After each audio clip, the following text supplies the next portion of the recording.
طيب ايه يا بنتي؟ ده خالد يا ماما. مساء الخير يا عسل. مساء النور، تعالى اتفضل. ايه اللي جايبه؟ يا حماتي عامله ايه؟ وحشاني والله، وحشاني كتير. عامله ايه ده؟ عملك اسود. ايه؟ عملك اسود ومنيل. في ايه؟ ايه اللي جايبك يا حبيبي؟ إيه اللي هو حصل؟ انت مش مبهدلنا النوبه اللي فاتت وماشي وسايبنا وخلاص؟ قلت لك ابعت امك تاخد الدبله وانتوا لسه بتاعتك. زعلانين من المره اللي فاتت؟ ايوه لسه زعلانين، انت زعلتنا.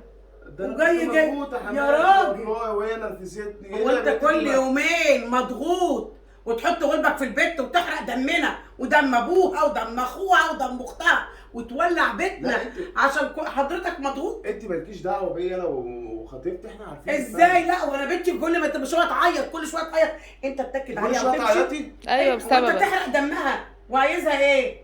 كل شويه تعيطي بسببي؟ أيوة. وانت يا اخويا بقى جاي تصالحنا يعني بالتورتيه بتاعتك دي؟ ايوه جايبه يعني- خطيبتي اهي. سبحان الله، والله ده المثل اللي يقول ايه؟ التورتيه في ايد والخاريه في ايد. جايب ايه يا اخويا؟ جايب لنا ايه؟ لا معلش، ما انت مش هتضحك، هتسود علينا الاكله دي امتى؟ يعني بعد احنا ما ناكل هتاكلنا بعدها بساعه ولا لا، تاني يوم؟ لا انا كنت مضغوط بس الشغل والدنيا. هو انت يوم ما فيش مره مش مضغوط؟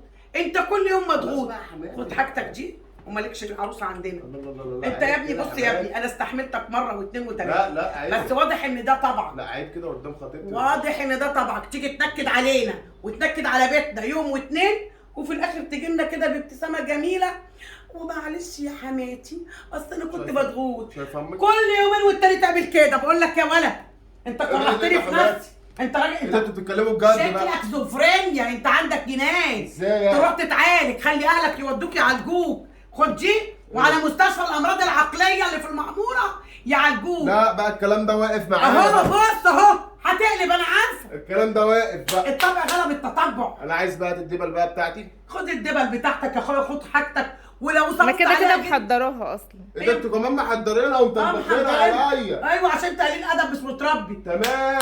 انا مش قلت لك ابعت لي اهلك؟ تمام قوي. بس احنا هندوها لمامتك مش هندوها لك. لا لا لا انا عايز بقى، وعايز الدباديب. حبيبي مش في اهل جات لك استني بس، والكابري والشوكولاته والنوتيلا كل ده انا عايزه. قلت لك واطي وقليل اصل. انا قلت لك طالما انتوا واطي. بقيتوا واطيين معايا انت واطي معايا. حياة امه ما صدقت خلصت مني. هات. بصي هات قليل بس اصل. كده.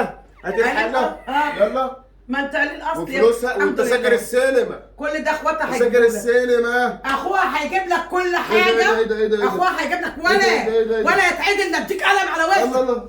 بقول لك ايه؟ ايه ده؟ انا سكت مره واثنين وثلاثه قلت يمكن يبقى جوز بنتي، انما انت قليل ادب ومش متربي، ولما لقيتش حد يربيك اربي امك. ايه ده؟ ايه ده؟ يلا يا بابا بره بره ايه ده؟ انتوا بتعملوا معايا كده؟ بره يا راجل يا مجنون. بتعملوا معايا يا كده؟ هوبا بتعملوا معايا كده؟ لا، يا مجنون اهو اهو يلا يا مجنون. انا مش عارفه كنا هناخدوه على ايه ده؟ ده عارفة مجنون. والله. أيوة ده فعلا. مجنون.